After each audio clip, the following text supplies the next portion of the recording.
Je suis très heureux de vous retrouver en Italie dans un véritable décor viscontien. Ce bateau sur le lac de Côme est derrière moi, cette mystérieuse Villa Erba, la résidence du metteur en scène Luchino Visconti, le grand ami de Maria Callas, constitue une atmosphère rêvée pour vous raconter la légende de la plus belle voix du monde.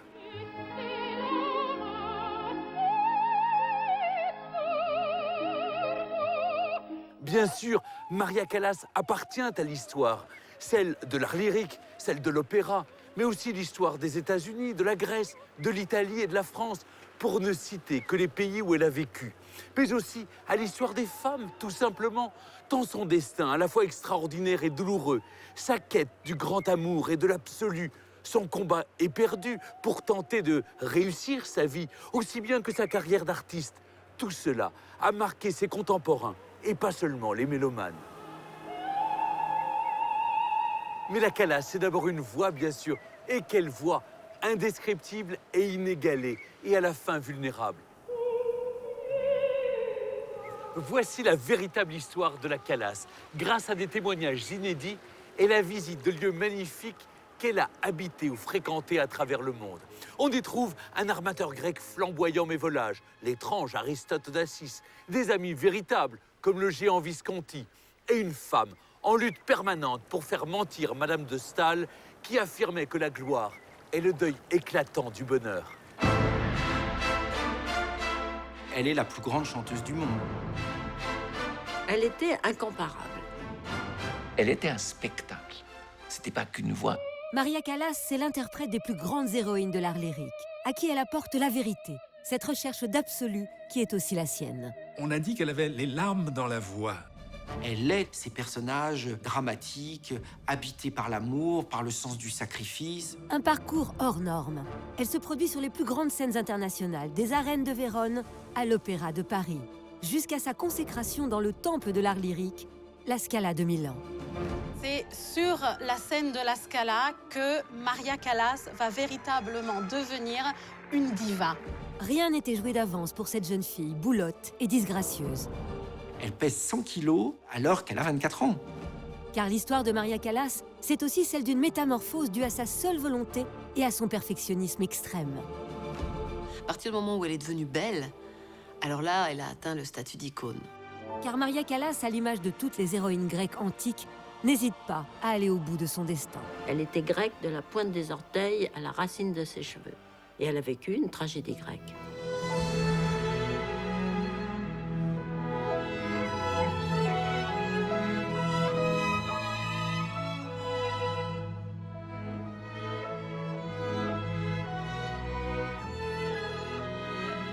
Plusieurs hommes ont joué un rôle considérable dans la métamorphose de la jeune Maria Callas en diva internationale. L'un des plus importants est sans doute le grand metteur en scène et cinéaste italien Luchino Visconti, chez qui nous nous trouvons actuellement à la Villa Erba, un magnifique palais de style classique du 19e siècle.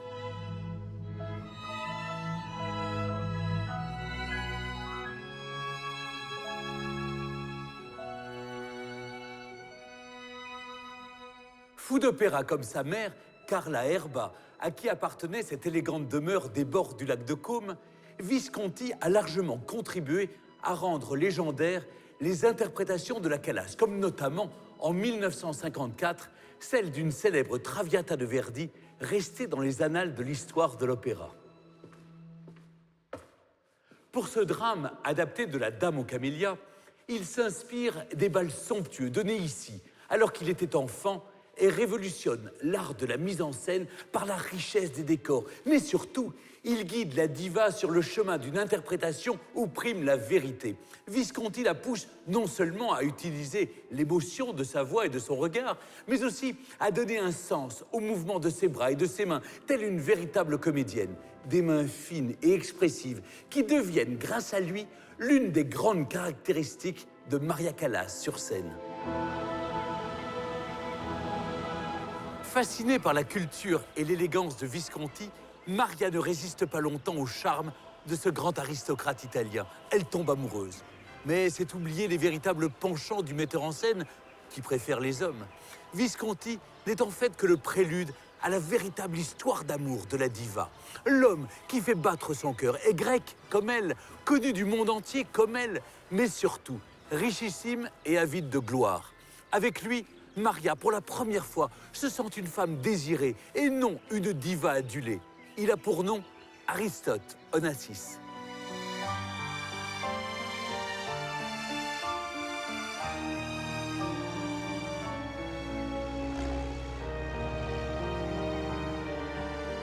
« 19 décembre 1958. Pour la première fois, la France accueille la grande Maria Callas sur son sol. Elle doit donner un récital de gala au profit de la Légion d'honneur à l'Opéra de Paris. Un récital qui réunit tout ce que la capitale offre de têtes couronnées et de personnalités. C'est absolument l'apogée de Maria Callas dans l'Europe entière ce soir-là. On a Brigitte Bardot au bras de Sacha Distel, Michel Morgan, les Rothschild et le président Coty qui fait ici sa dernière sortie. C'est véritablement la fin de la 4e République. Le spectacle va être retransmis en Eurovision et donné dans tous les pays d'Europe. Quand elle arrive sur scène, on ne voit plus qu'elle.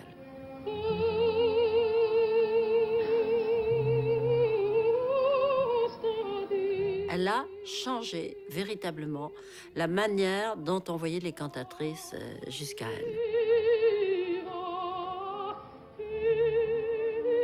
C'était ensorcelant. Et on ne savait pas qu'est-ce qui vous ensorcelait le plus. Elle, la beauté, la façon dont elle bougeait, la voix, le tout.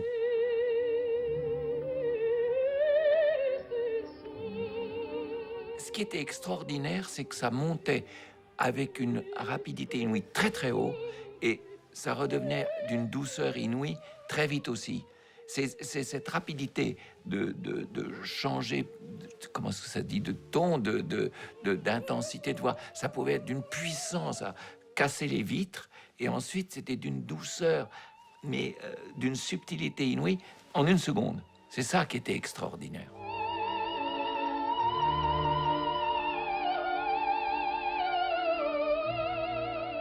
Elle offrait une vision d'un artiste idéal. Je sais qu'on ne le rencontre jamais. Dans la salle, une autre star dans son domaine assiste à cette consécration. L'armateur grec Aristote Onassis. Un des hommes les plus riches du monde, qui n'est pourtant pas réputé pour son amour de l'opéra. C'est pour découvrir Maria Callas qu'il s'est déplacé. Onassis adore les femmes qui sortent de l'ordinaire pour une raison ou une autre. Et là, Maria Callas, c'est quelque chose. Aristote se rend compte de cette aura de gloire, de ce charisme absolu qui est celui de la Callas. Et ne va-t-il pas déjà, finalement, échafauder un plan de conquête, un plan de séduction de cette femme? Séducteur compulsif, Aristote est sans doute attiré par la gloire de la cantatrice.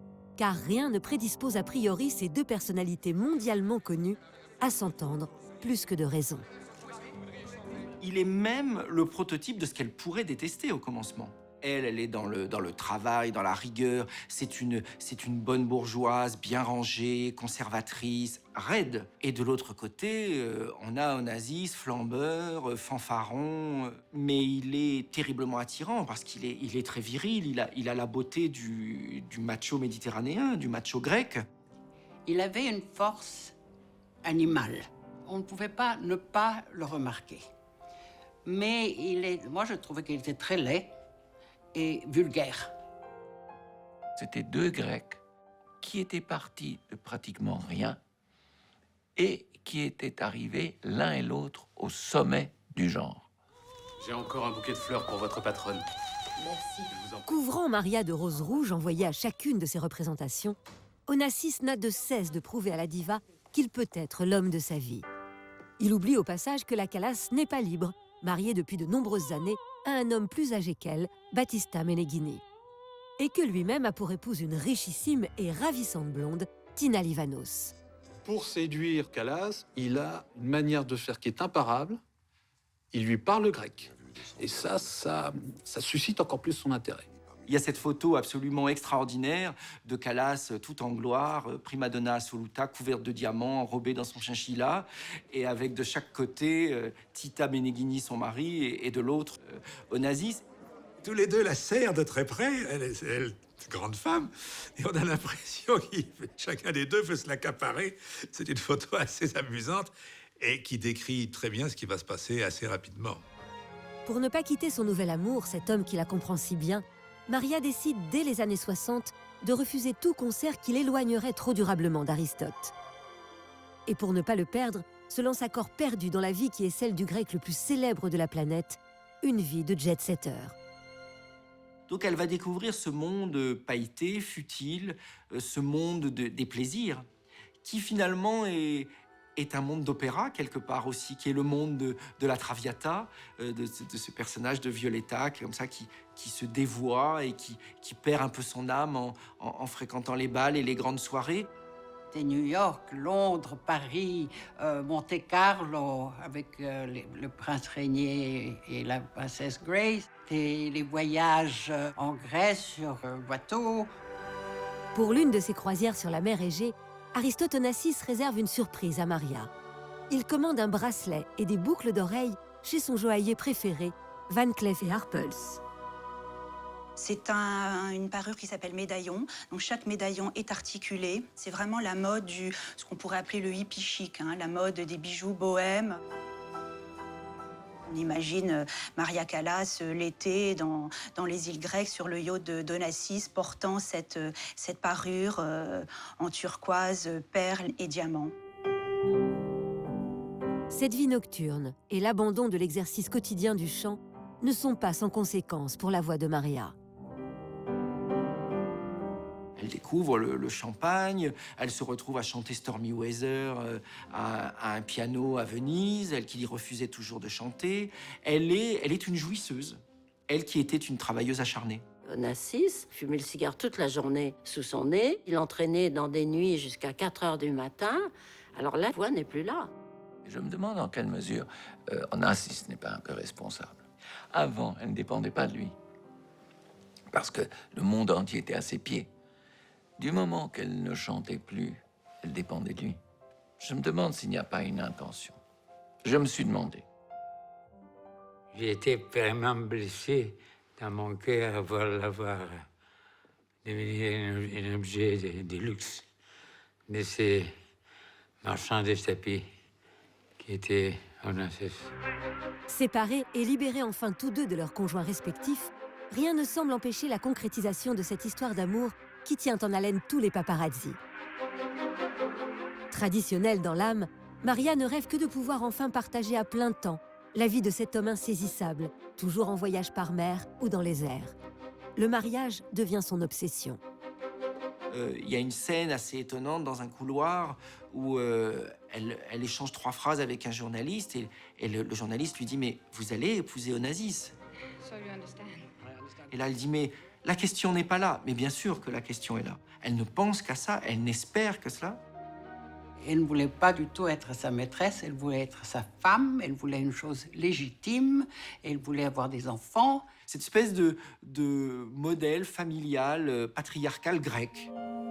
Mais Aristote Onassis, bien que sincèrement amoureux, ne semble pas avoir les mêmes projets d'avenir que Maria. Il n'était pas fait pour avoir des relations de partage affectif avec une femme qu'il aimait vraiment. Il était fait pour utiliser les femmes. Une femme qui vient faire vibrer ses besoins affectifs, il s'en méfie plutôt. Elle touche une faiblesse de sa part. Je crois qu'il n'a pas voulu se marier à cause de ses enfants. Ça lui dérangeait de déranger sa vie. À 37 ans, Maria attend pourtant un heureux événement. La naissance de cet enfant, pour elle, c'est la chose la plus extraordinaire qui puisse arriver. Elle n'en parle à personne. Elle disparaît complètement des scènes. Il y a quelques images où elle apparaît. On voit qu'elle s'enferme dans une fourrure et elle serre la fourrure contre son ventre. Et on dit même que la grossesse est tellement insupportable à Onassis qu'elle va demander qu'on provoque son accouchement par césarienne au bout de 8 mois. Va naître un garçon qui s'appelle Homer, et il va mourir au bout de 2 heures. Donc c'est un drame absolu. Maria avait pourtant toujours rêvé d'avoir des enfants, comme s'en souvient Janine Reiss, son maître de chant, lors de la première visite de la diva à son domicile. J'avais des petits garçons. Et tout de suite, en entrant ici dans le salon, elle m'a dit « À qui sont ces enfants ?» Et je lui ai dit « Mais madame, ce sont mes fils. » Et là, elle s'est laissée carrément tomber sur un fauteuil. Et elle m'a dit « Vous avez raison. C'est ça la vie d'une femme. Il faut avoir des enfants. Moi, je n'en ai pas et je le regretterai toujours. » Et elle était très émue.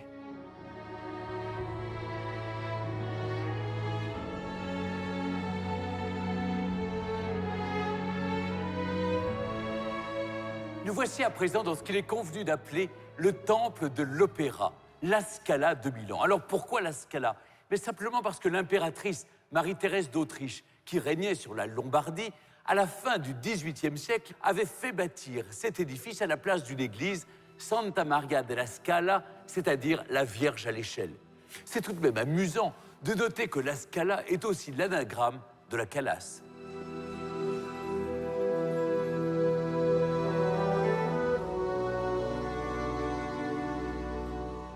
Dans cette salle mythique ont été créés quelques-uns des grands chefs-d'œuvre, comme Norma de Bellini en 1831, l'héroïne préférée de Maria Callas, mais aussi les plus grands opéras de Giuseppe Verdi. Impossible, lorsqu'on pénètre ici, de ne pas imaginer les bruissements de crinoline, les chuchotements ininterrompus venant des différents balcons, des loges, parce qu'au XIXe siècle, le spectacle est autant dans la salle que sur scène. Une donnée bien différente de ce qu'a pu connaître Maria Callas lors de ses débuts ici, en 1951, alors qu'elle n'a que 28 ans.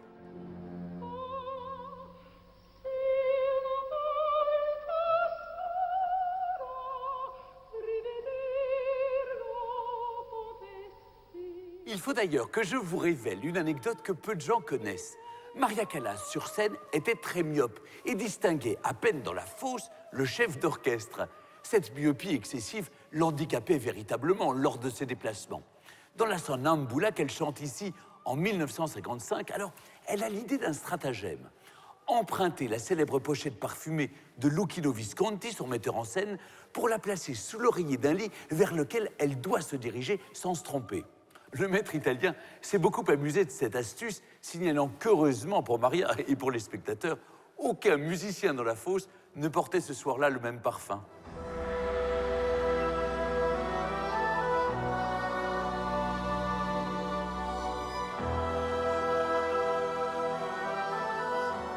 La Callas a toujours mis un point d'honneur à ne pas décevoir, au point de déclarer « On me vénère comme une déesse, donc je dois me comporter comme une déesse ». Pour autant, la petite Maria, ou plutôt Maria Anna, ses vrais prénoms, revient de loin. Vilain petit canard, c'est sa voix enfant qui la distingue très tôt des autres petites filles bien plus jolies qu'elle. Si du sang grec coule dans les veines de la plus célèbre cantatrice de l'histoire, c'est pourtant à New York qu'elle voit le jour le 2 décembre 1923. Issue de la bourgeoisie, ses parents ont traversé l'Atlantique avec leur fille aînée, Jackie, dans le seul but d'oublier la disparition de leur fils cadet, âgé de 2 ans. C'est un drame absolu pour Evangelia, la mère.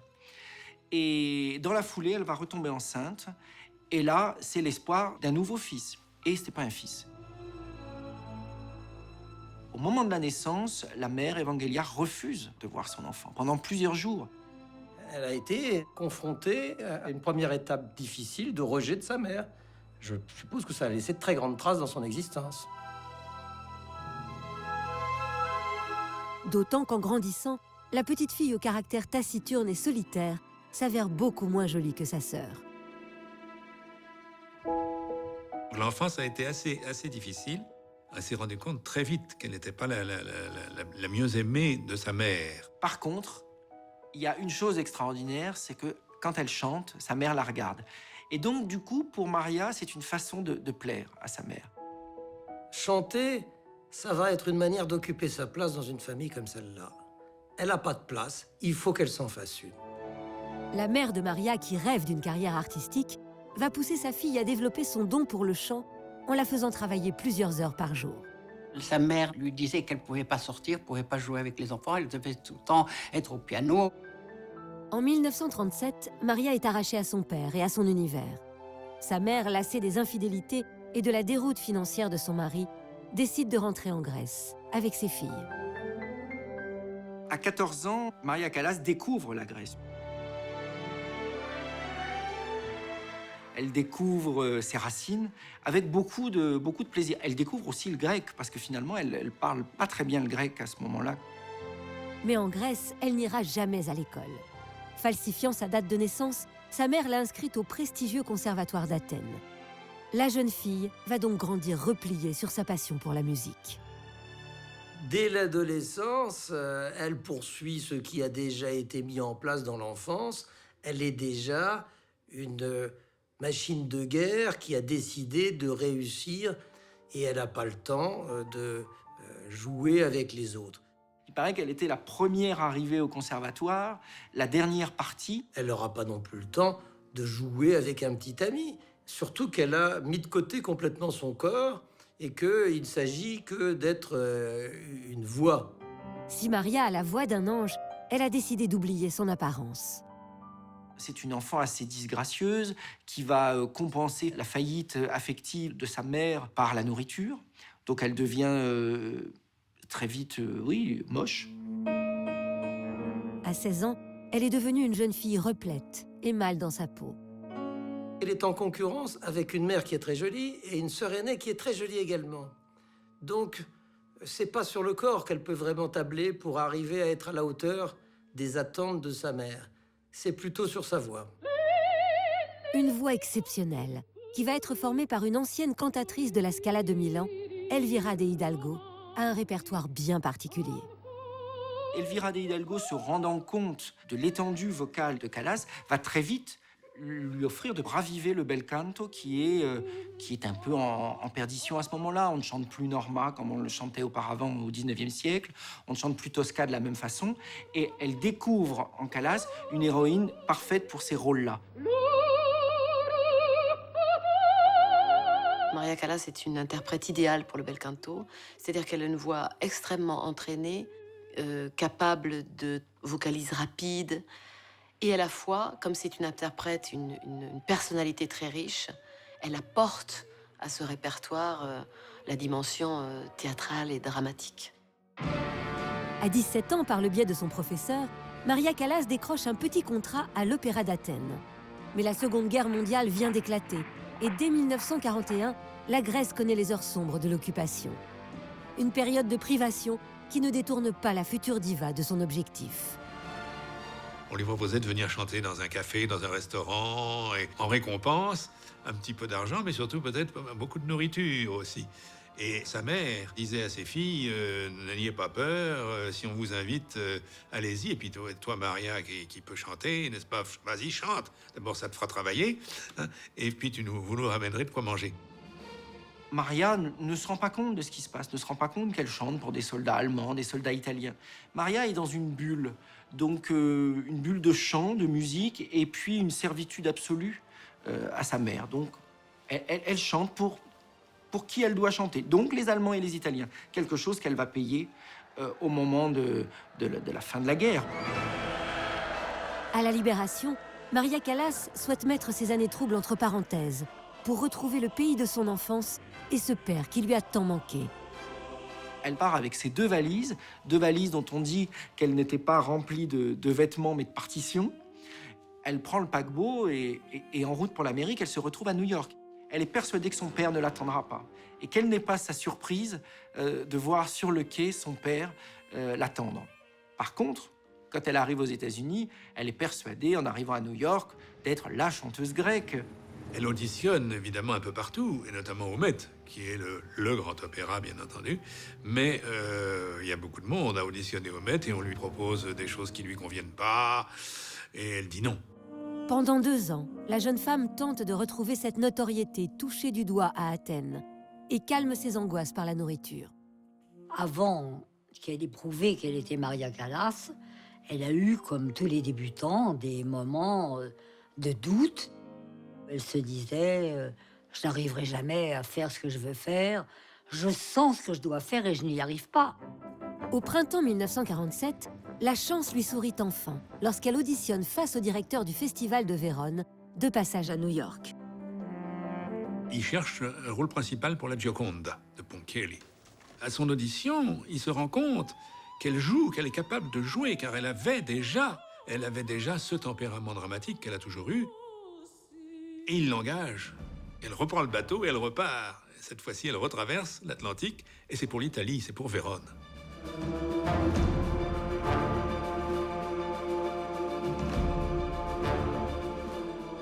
C'est sans conteste cette nouvelle carrière en Italie qui donne à Maria l'opportunité de devenir pour tous la Calas. Et c'est le bel canto, c'est-à-dire cet art de l'ornementation vocale totalement improvisée, qui la consacre diva international.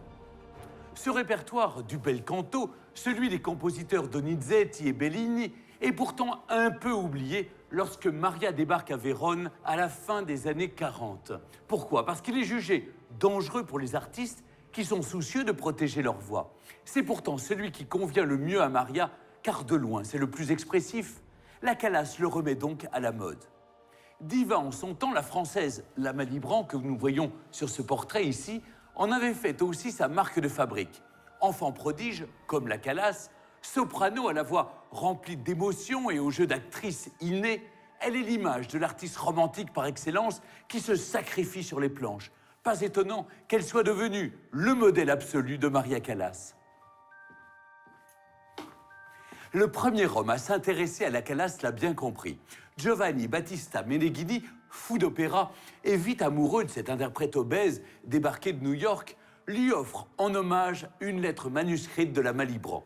Une lettre que Maria conservera toute sa vie. Mais il fait plus encore.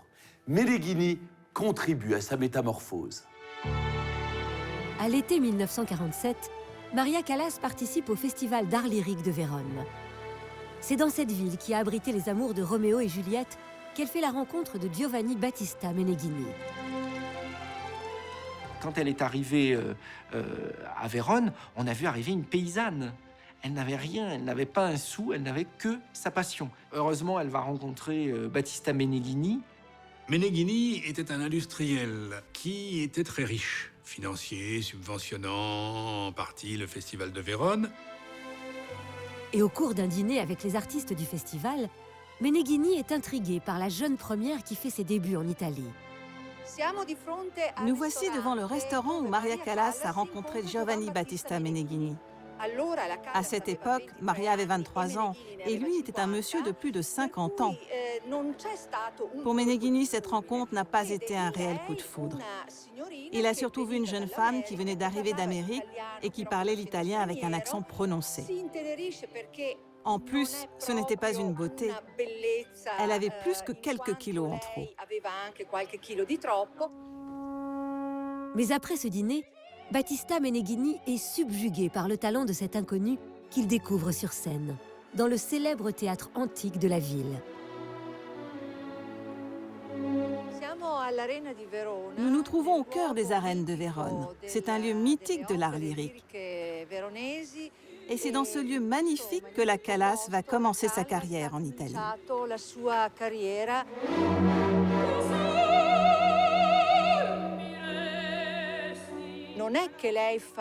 Ça n'a pas été un succès immédiat pour elle avec ce premier opéra. Ce qui fait qu'après sa prestation, elle s'est retrouvée un peu seule. Meneghini lui propose alors de se servir de ses relations pour lui ouvrir les portes des théâtres italiens. S'improvisant impresario, il parvient à lui décrocher des contrats et des tournées à l'étranger. Très vite va se tisser cette relation qui est une relation amoureuse et à la fois une relation de Pygmalion. Il lance la carrière de Maria. Je crois qu'elle était très amoureuse de lui à l'époque, parce que non seulement par besoin, mais parce que justement personne ne s'était occupé d'elle avant. Rattrapée par son éducation bourgeoise, la jeune cantatrice finit par souffrir de son statut de femme entretenue par un homme plus âgé. Elle n'aura de cesse de vouloir se faire épouser, ce qui n'est pas une chose facile puisque la famille de Tita Meneghini n'a pas du tout envie qu'il épouse une saltimbanque. L'union a finalement lieu le 21 avril 1949 dans cette église de Vérone. Mais le couple de confessions différentes n'a pas droit à une cérémonie solennelle et doit se contenter de la petite chapelle. C'est très émouvant de se retrouver dans cette petite chapelle où peu de personnes ont accès. Maria était si déterminée à épouser Meneghini qu'elle a dit « Soit tu m'épouses, soit j'arrête de chanter ». La célébration du mariage n'avait rien de romantique. Il a été organisé à la hâte. Ce n'était pas du tout ce dont Maria avait rêvé. Elle aurait voulu des fleurs et de la musique. Après l'église, Maria rêve de franchir les portes d'un autre temple, celui de l'opéra. C'est le théâtre de la Scala à Milan. Ça a toujours été le théâtre où il fallait venir pour être sûr d'être célèbre. Callas arrive ici au début des années 50 pour remplacer Renata Tebaldi. Donc elle arrive sur la pointe des pieds. Sa première arrivée n'est pas vraiment franchement remarquée. À cette époque, c'est cette Tebaldi, la véritable diva de la Scala. Maria va devoir la détrôner pour se faire un nom face au public le plus exigeant qui soit. Une autre caractéristique de ce théâtre, de la Scala, c'est aussi son public. Le public que l'on trouve au Poulailler. Parce qu'en fin de compte, c'est le vrai public, c'est le public qui décide si le spectacle sera un succès ou pas. Alors il y avait des factions, c'est-à-dire que vous aimiez un chanteur ou vous en aimiez un autre. Si le chanteur ne vous plaisait pas, eh bien vous pouviez lancer tout ce que vous vouliez. C'est arrivé à Maria Callas de devoir ramasser non pas des bouquets de fleurs, mais des bouquets de radis. Aux bottes de radis succèdent bientôt les fleurs. Dès lors, Maria entame une incroyable métamorphose. Elle a 31 ans. Elle veut être la première, la plus grande, et elle sait qu'il y a un obstacle, c'est son physique. Elle était fascinée par Audrey Hepburn qu'elle avait vue au cinéma, et elle s'est dit, si je pouvais avoir le physique d'Audrey Hepburn. Elle entame un régime, 18 mois de régime, absolument draconien, puisqu'elle va quand même perdre 35 kilos. Et elle est devenue belle. Donc, elle est passée de la chanteuse d'opéra type, un peu grosse, un peu moche, à un objet de désir. C'est en tant qu'objet de désir, et sous la direction du second homme qui va marquer sa vie, Luchino Visconti, que Maria Callas va devenir une véritable prima donna. Alors Luchino Visconti est avant toute chose un grand metteur en scène de cinéma, mais c'est aussi un grand passionné d'art lyrique. Visconti a l'habitude d'occuper cette loge parce qu'il est plus proche des artistes, parce qu'il est plus proche du spectacle. Et c'est là qu'il commence justement à voir Maria Callas, et c'est là que va naître dans son esprit l'envie très forte de collaborer avec elle. Il découvre qu'elle est une matière à pétrir et qu'il va pouvoir en faire une immense comédienne, une immense chanteuse. Et les mises en scène qu'il va donner de la Vestale, de la Somnambule et de Traviata vont être les moments les plus extraordinaires de la carrière de Callas. Leur collaboration artistique est un triomphe, mais fait naître chez Maria des sentiments ambigus. Quand apparaissait Visconti, elle était toute émoustillée, toute frétillante. On a beau lui dire qu'il est homosexuel, c'est quelque chose qui ne rentre pas dans ses cadres. Donc elle est persuadée qu'elle va pouvoir le remettre dans le droit chemin. Si cet amour impossible la fait souffrir, il lui permet aussi d'achever sa métamorphose. Au contact de Luchino, l'ancienne adolescente complexée apprend à devenir une femme du monde. Il ne faut pas oublier qu'elle est grecque, elle est orientale, donc elle aime les choses un peu voyantes, elle aime le doré, elle aime les choses un peu, voilà, pas très discrètes. Et avec lui, elle va découvrir, oui, un style épuré, une élégance toute italienne.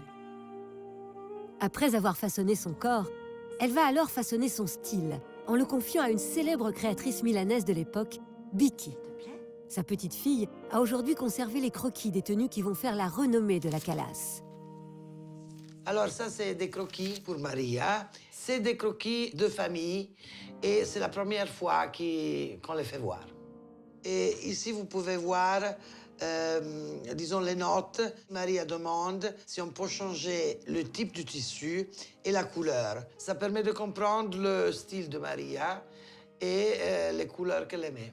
C'était surtout le rose, le vert et le noir.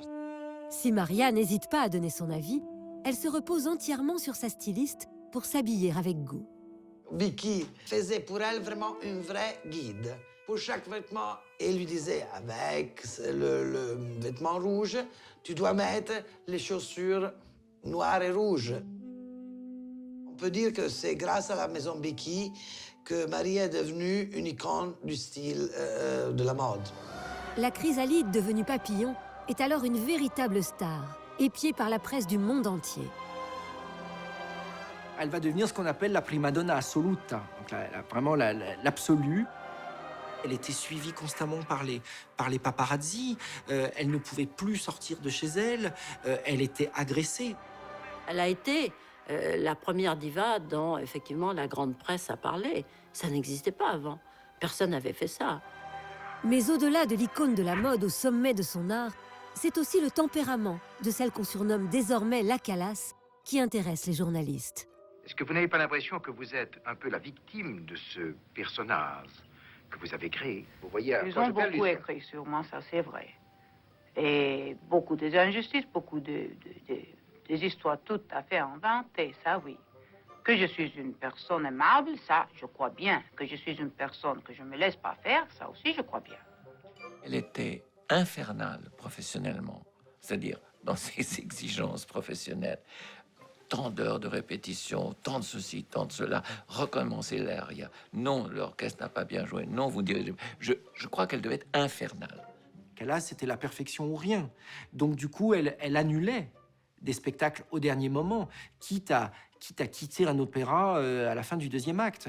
Et donc là, des scandales incroyables ont retenti, comme en 58 à Rome. On a le président de la République italienne qui est là, il y a toutes les grandes stars italiennes, la Magnani est dans la salle, etc.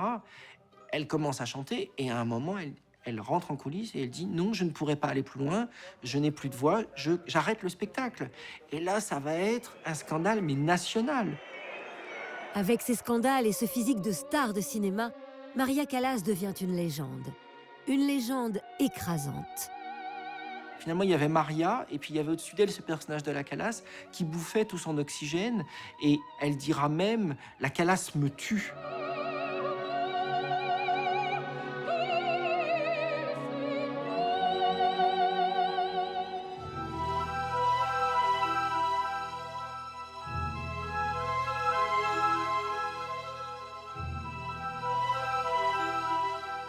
Laissez-moi maintenant vous emmener dans l'un des lieux les plus secrets de Milan, et pourtant l'un des plus beaux, le palais familial de Lucchino Visconti, le guide intellectuel de Maria Callas et son metteur en scène favori. Cette demeure est celle où ce grand aristocrate italien, comte de Modrone, a vu le jour. Suivez-moi. Racheté à une famille espagnole au XIXe siècle, les Visconti la redécorent dans un style typiquement néo-rococo à base de trompe-l'œil évocateur. Le père de Lucchino s'amuse même de façon charmante à inscrire sur le mur les prénoms de ses 7 enfants. C'est dans ce salon enchanteur que le futur metteur en scène approche les plus grands de la musique italienne reçus régulièrement par ses parents. Il y a là Arturo Toscanini, Giacomo Puccini et bien d'autres. On ne peut douter que ces anecdotes enchantent une Maria Callas élevée dans un quartier d'immigrés de New York au sud du Queens.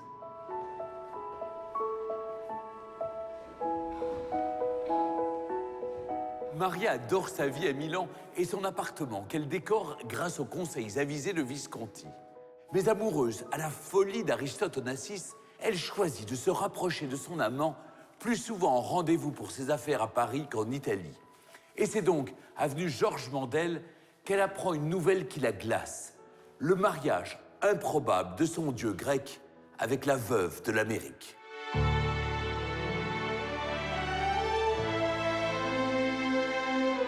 Dès 1961, Paris est la ville que choisit Maria pour se rapprocher de l'homme de sa vie. Et c'est avenue Georges Mandel, près du Trocadéro, qu'elle emménage dans un appartement offert par Aristote Onassis. L'appartement de l'avenue Georges Mandel est un de ces appartements très bourgeois, un peu marmoléen, limite austère. Elle n'avait pas très bon goût. Elle avait un goût grec petit bourgeois. Parmi les visiteurs fidèles de la cantatrice, un jeune homme, Hugues Gall, alors secrétaire général de l'Opéra de Paris, très impressionné par Maria Callas. Surprenant de se retrouver ici 34 ans plus tard. L'émotion était extraordinaire. J'étais invité par Callas, qui était pour moi une déesse. Le piano était ici, et alors on m'a fait attendre sur un grand canapé, et j'ai regardé cet appartement avec étonnement, parce que c'était pas l'image que je me faisais du logement d'une star aussi extraordinaire. Et puis elle est arrivée très, très charmante. Elle m'a emmené tout de suite de l'autre côté du salon. On a traversé sa chambre, en tout bien, tout honneur. Et elle m'a entraîné dans sa salle de bain. Ça paraît tout à fait surprenant. Et sa salle de bain était le lieu où elle travaillait. Elle avait une espèce de grand bureau. Et tout cela était... Il y avait évidemment une baignoire qui était dissimulée derrière un grand rideau. Et elle avait son téléphone, son livre de rendez-vous, ses partitions. Enfin, elle aimait travailler dans sa salle de bain. C'est là qu'elle se tenait et c'est là, finalement, qu'elle recevait ses intimes. Elle était extravagante sur scène, extraordinaire. Mais dans la conversation, il ne fallait pas la choquer. Il y avait des mots qu'il ne fallait pas prononcer. Outre Bruna, sa femme de chambre, et Ferruccio, son majordome, deux caniches partagent à plein temps la vie de la diva avenue Georges Mandel, Pixie et Jeddah. Des chiens qu'elle aime faire chanter avec elle devant les visiteurs. Elle chantait et puis le chien faisait des bruits après qui soi-disant était un chien qui chantait. Mais c'était vraiment pas très beau et puis c'était un peu ridicule. Mais elle adorait faire ça, elle trouvait que c'était très amusant. Ces chiens, pour elle, c'était quelque chose enfin, c'était le manque d'enfants. Alors les chiens, pour elle, étaient tout. Le 20 octobre 1968, une nouvelle bouleverse la vie parisienne de Maria Callas.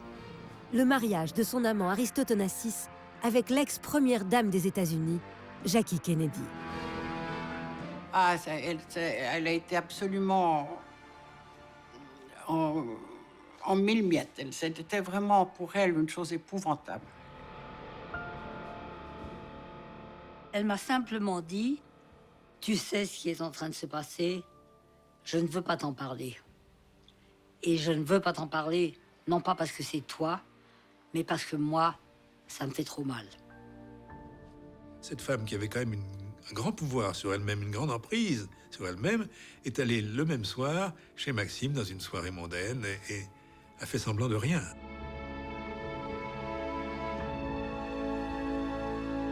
Dans sa fragilité, elle était quand même très forte parce qu'elle a joué son rôle comme elle jouait ses rôles sur scène. Et elle n'a jamais dit quoi que ce soit de désagréable ou méchant sur Jackie Kennedy. Je trouve que c'est très chic de sa part, non? Et à partir de là, elle va sombrer de plus en plus dans une dépression chronique. Elle ne s'est jamais remise, au fond, de cette trahison. Elle va peu à peu se droguer aux médicaments, des médicaments pour dormir, des médicaments pour se réveiller, des antidépresseurs.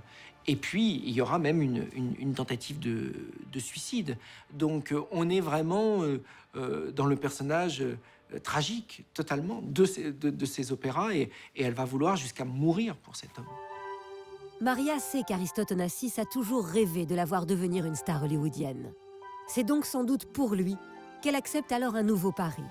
Le rôle de Médée dans un film du grand réalisateur italien Pier Paolo Pasolini. Malgré un tournage éprouvant en Turquie et un succès d'estime, ce nouveau choix de carrière semble plaire à l'armateur grec. Onassis n'a de cesse de revenir dans la vie de Maria. Onassis a commencé à téléphoner à Maria quand on était en Turquie. Et presque tous les soirs, et finalement, elle a répondu. Et elle lui a dit de tout ce que vous voulez, enfin de toutes les couleurs. Elle était furieuse. « Laisse-moi tranquille. Attends, tu aurais pu penser à tout ça avant, etc. » Elle nous disait assez souvent que Onassis la tannait pour reprendre avec elle. Lui téléphonait tout le temps, je veux te voir, je veux reprendre, viens, rejoins-moi, je veux divorcer. Et elle disait toujours non, dit-elle. Je pense qu'il sentait que, bon, Jackie Kennedy, c'était bien, mais c'était tout à fait une autre affaire. Je veux dire, un autre monde, une autre mentalité. Peut-être qu'il s'apercevait qu'il avait fait une erreur. Et parce que la femme de sa vie, avec qui il s'entendait, avec qui ils étaient complices, était Maria Callas. Nadia Stancioff est le témoin du premier dîner avenue Mandel, qui réunit les deux amants terribles après la trahison de Nassis. Elle m'a dit, il m'a invité chez Maxime. J'ai dit, Maria, mais tu es complètement folle, tu peux pas aller chez Maxime. Il y aura tous les photographes du monde.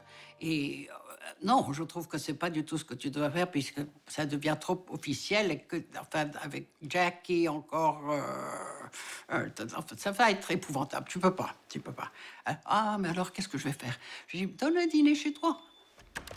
Et c'est exactement ce qu'elle a fait. Elle a donné un dîner chez elle et on était tous en belle tenue du soir.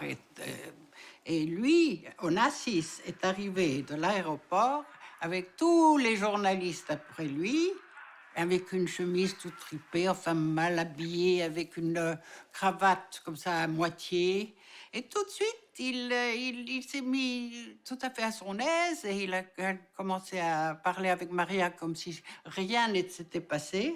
Il était très, très contente de le revoir. Et là, de là, tout a repris. Soulagée d'avoir retrouvé le chemin du cœur d'Aristote, Maria doit faire face néanmoins à un drame personnel, le déclin de sa voix d'or. Une voix altérée par un mode de vie incompatible avec celui d'une diva assoluta. Courageuse, elle ne s'avoue pas battue, travaille régulièrement et entreprend une tournée de récital qui débute en 1973 par le Théâtre des Champs-Élysées, à Paris. La salle était comble et surexcitée d'avance. Elle est arrivée d'une beauté renversante. Si je me rappelle bien, sa robe était rouge sombre, très fine, très élancée, un grand chignon. Rien de décor que le rideau. Je me suis dit, ça va être sublime. Puis elle a commencé à chanter, et c'était pas sublime du tout. C'était sa voix, mais c'était le fantôme de sa voix. Et le pire, c'est qu'elle avait un regard, mais d'une tristesse. On voyait qu'elle savait qu'elle chantait plus comme avant et que c'était pas bien. Moi, ça m'a brisé le cœur.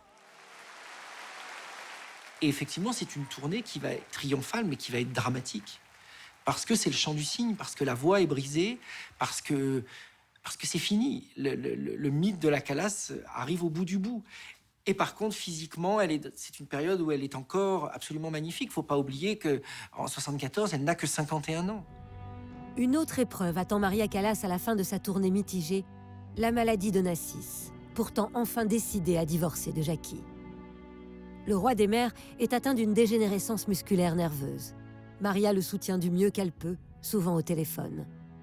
Mais l'homme de son cœur finit par être hospitalisé à Paris. La situation non officielle de Maria rend alors ses visites impossibles. Elle ne fait plus partie du sérail. Jackie Onassis règne sur l'univers de Nassis. Maria est quand même présente sur les lieux par le biais d'un plaid qu'elle avait offert la dernière fois qu'elle a vu Aristote Onassis. Et d'ailleurs, quand il va mourir, il va demander le plaid rouge que lui avait offert la Callas. Et il veut s'endormir à jamais avec le plaid que lui avait offert la Callas. Et Callas ne pourra même pas assister aux obsèques de l'homme qu'elle a aimé. C'est un exil forcé d'une grande violence. Sort du destin, 2 jours après l'enterrement de Nassis, c'est le grand ami, Luchino Visconti, qui s'éteint en Italie. Tout un passé qui disparaît pour une diva, sans voix. Maria est de plus en plus confinée, dans un appartement aux allures d'un boulevard du crépuscule. Elle s'est repliée sur elle-même, elle s'est mise à se cacher. La nuit, elle écoute ses enregistrements, elle se souvient. Elle conjugue au passé, elle n'est plus du tout dans le présent ni dans l'avenir, comme si elle imaginait qu'elle était arrivée au bout du chemin.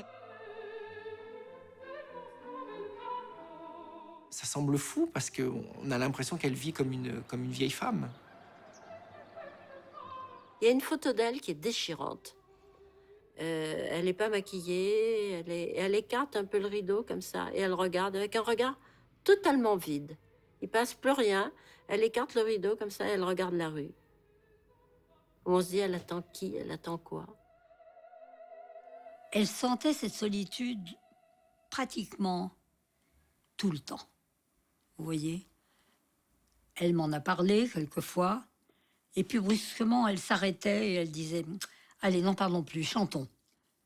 Parce qu'elle sentait que les larmes arrivaient et qu'il valait mieux s'arrêter. Il n'y a qu'en scène, finalement, qu'elle n'était pas seule. Un matin de septembre 1977, Maria se sent mal.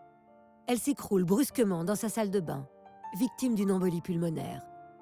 Elle n'a que 54 ans. Seulement 2 ans viennent de s'écouler depuis la disparition d'Aristote Onassis. Dans le monde entier, c'est la stupeur et l'émotion, mais aussi les hommages. Une cérémonie religieuse est organisée à Paris. Nous sommes donc ici dans l'église grecque-orthodoxe de Paris, de la rue Bizet, où ont eu lieu le 20 septembre 1977 les obsèques de Maria Callas.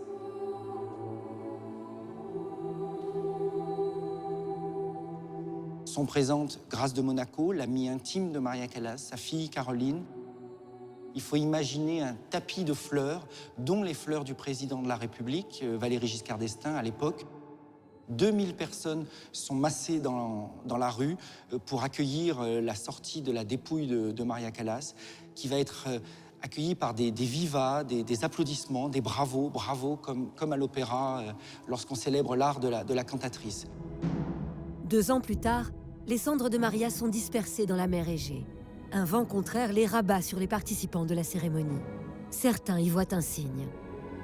On est dans la légende Callas, où tout peut être dit, tout peut être imaginé, puisqu'on n'est plus dans la vraie vie, on est dans le mythe. Une ferveur mystique perceptible également lors des 2 ventes aux enchères organisées à Paris, afin de distribuer tous les objets intimes et chers de la cantatrice. J'ai un souvenir qui était assez frappant. Pendant les expositions, il y a des gens qui se sont venus avec des bouquets de roses et qui les jetaient pendant l'exposition sur la scène comme si Maria Callas était toujours là. Et ça, j'ai trouvé que c'était quelque chose d'absolument fantastique. Comme est émouvant le souvenir des interprétations inoubliables, si justes, de la Callas sur scène. Avec ce contraste entre la gloire mondiale et pas de bonheur. Vous savez, quand on donne sa vie pour son art, les gens le sentent. Je pense que c'est pour ça qu'aujourd'hui encore, les gens lui en sont tellement reconnaissants de ce sacrifice.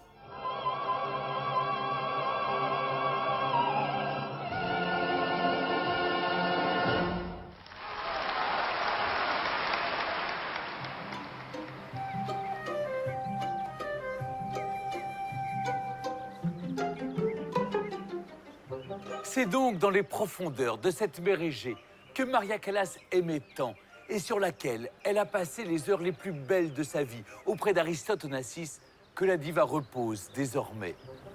Le jour de sa disparition, comme de nombreux admirateurs inconsolables, le couturier Yves Saint-Laurent s'est écrié « Les dieux s'ennuyaient, ils ont rappelé leur voix ».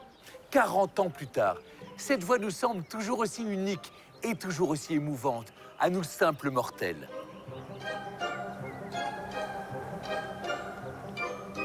Excellente fin de soirée et à très bientôt pour un nouveau numéro de Secrets d'Histoire.